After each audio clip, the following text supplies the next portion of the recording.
तो इस क्वेश्चन में हमको एनर्जी दी है लाइट की, इसके दो फ्रीक्वेंसी हैं ω1t और ω2t। जब ये मेटल सरफेस पे गिरती है जिसका वर्क फंक्शन ये है, तो हमको जो इलेक्ट्रॉन रिजेक्ट होगा उसकी मैक्सिमम काइनेटिक एनर्जी निकालनी है। तो ये वाली जो फ्रीक्वेंसी होगी ना, जब ये गिरेगी मेटल प्लेट पे, तो ये जो इलेक्ट्रॉन रिजेक्ट करेगी उसकी काइनेटिक एनर्जी ज़्यादा होगी इस फ्रीक्वेंसी से, क्योंकि फ्रीक्वेंसी ज़्यादा है। फ्रीक्वेंसी ज़्यादा तो एनर्जी ज़्यादा, तो इजेक्टेड इलेक्ट्रॉन की एनर्जी भी ज़्यादा होगी करस्पॉन्डिंग टू ये वाली फ्रीक्वेंसी। तो ये वाली फ्रीक्वेंसी की एनर्जी कितनी होगी, पहले मैं ये निकाल लेता हूँ। तो एनर्जी होती है HF फ्रीक्वेंसी, है ना।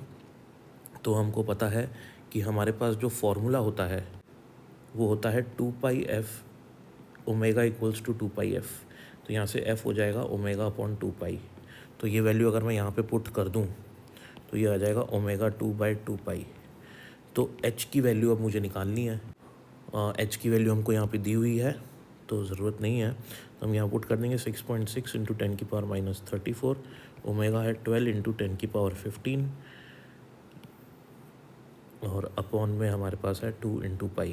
जब हम इसको सॉल्व करते हैं तो सॉल्व करने पे हमारे पास बनता है 79.2 × 10⁻19 और डिनोमिनेटर में आता है 6.28। ये हमारे पास जो चल रहा है, इसको सॉल्व करके हम लोग 12.6 × 10⁻19 भी लिख सकते हैं। ये हमारे पास जूल में आ रही है वैल्यू। इसको मेरे को कन्वर्ट करना है इलेक्ट्रॉन वोल्ट में। अब मुझे मालूम है कि 1 इलेक्ट्रॉन वोल्ट में 1.6 × 10⁻19 जूल होते हैं।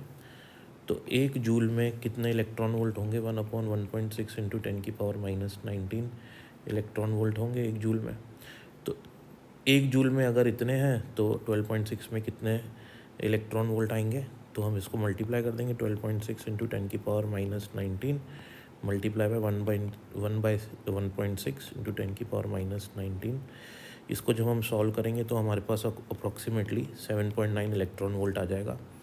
तो हमने यहाँ एनर्जी निकाल ली कि भाई ये वाली एनर्जी जो है मेटल प्लेट पे स्ट्राइक करेगी। अब हम यहाँ लगाते हैं आइंस्टाइन की इक्वेशन। जो हमको पता है एमिटेड एनर्जी, जो काइनेटिक एनर्जी होगी इलेक्ट्रॉन की, वो होगी KE max।